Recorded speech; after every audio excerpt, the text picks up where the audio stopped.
Growing up in a Utah suburb, Tyler Robinson seemed to be on a promising path. He had a close-knit family, scored well on standardized tests, and earned a 4.0 GPA, according to social media posts. After graduating high school in 2021, he filmed a video proudly reciting a letter from Utah State University offering him a 4-year merit scholarship. But Robinson left the state school after just a semester, taking a leave of absence and never returning.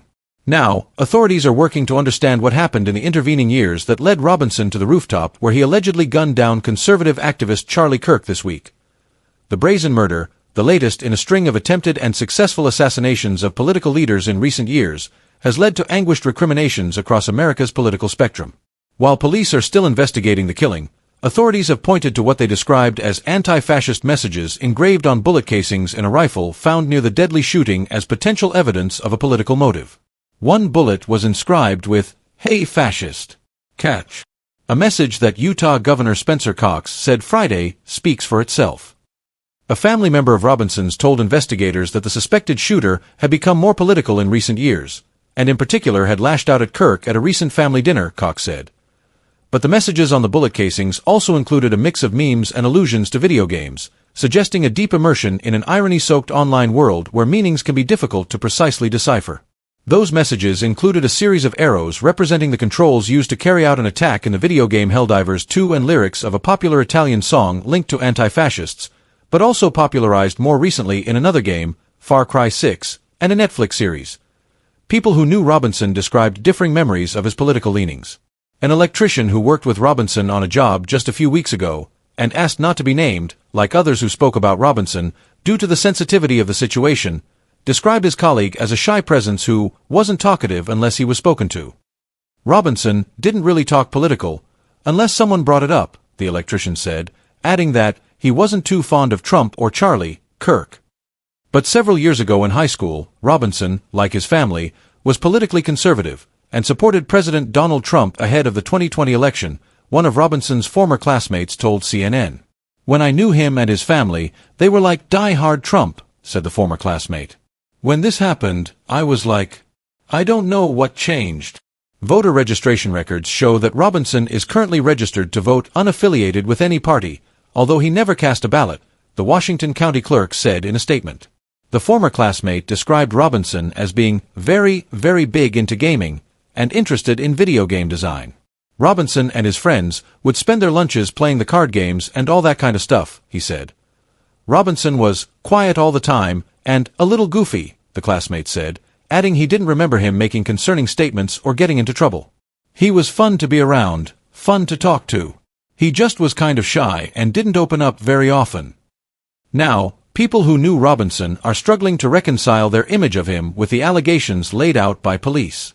After a 33-hour manhunt by a phalanx of federal and local officials and pleas to the public for assistance, a law enforcement official told CNN, it was Robinson's family that helped arrange his capture after his father recognized him in photos released by the FBI.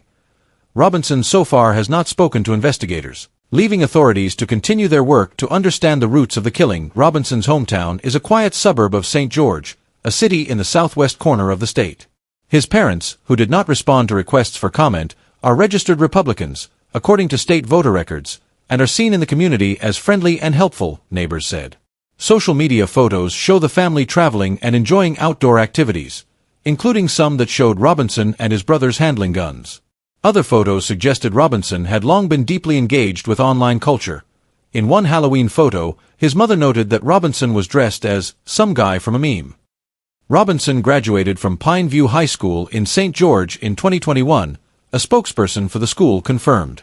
He received a resident presidential scholarship to attend Utah State University, according to a Facebook video his mother posted of him reading a letter about the award.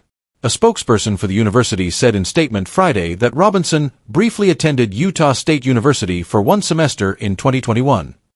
He was a pre-engineering major at the university but took a leave of absence after his first semester, the spokesperson said. Robinson then enrolled at Dixie Technical College in St. George, a spokesperson for the college said in a statement. He is currently a third-year student in the electrical apprenticeship program, and according to state records, obtained an apprentice electrician license in 2022. Robinson most recently lived in an apartment complex in St. George, where one 25-year-old neighbor told CNN that he'd spoken with him a handful of times, though he didn't recall the alleged gunman having strong views on politics. "I thought he was a Republican, but I guess I was wrong about that," the neighbor said. Another neighbor who lived in the complex, who also asked not to be named, described Robinson as super reclusive and said he rarely saw him outside. The neighbor said Robinson appeared to have at least one roommate. Robinson's family home was in a neighborhood a 10-minute drive away. Jesse Garcia, who lives a few houses down from Robinson's family, said he had seemed like a normal person. Garcia said he would see Robinson around the neighborhood and couldn't recall any warning signs of political violence. "I would have never thought that about him," Garcia said, adding Robinson's arrest has me and my family in complete awe. Robinson had mentioned Kirk's upcoming event at Utah Valley University, and they talked about why they didn't like him and the viewpoints that he had, Cox said. The family member also stated Kirk was full of hate and spreading hate. Bullet casings in the rifle had phrases engraved on them, police said, including, "Oh Bella Ciao, Bella Ciao, Bella Ciao, Ciao Ciao," an apparent reference to an Italian anti-fascist song that has since taken on new meanings in video gaming and online culture. Other engravings hinted more at connections to online trolling and memes, including one that said, "If you read this, you are gay LMAO." As police circulated images of the suspected shooter on Thursday, Robinson's father became convinced they showed his son and confronted him. "Tyler, is this you?" "This looks like you," he asked the 22-year-old, a law enforcement official briefed on the investigation told CNN. His son acknowledged that it was him, the source said, and when his father urged him to turn himself in, suggested that he would rather kill himself. But after his father convinced him to talk with a youth pastor, the source said, Robinson agreed to be taken into custody.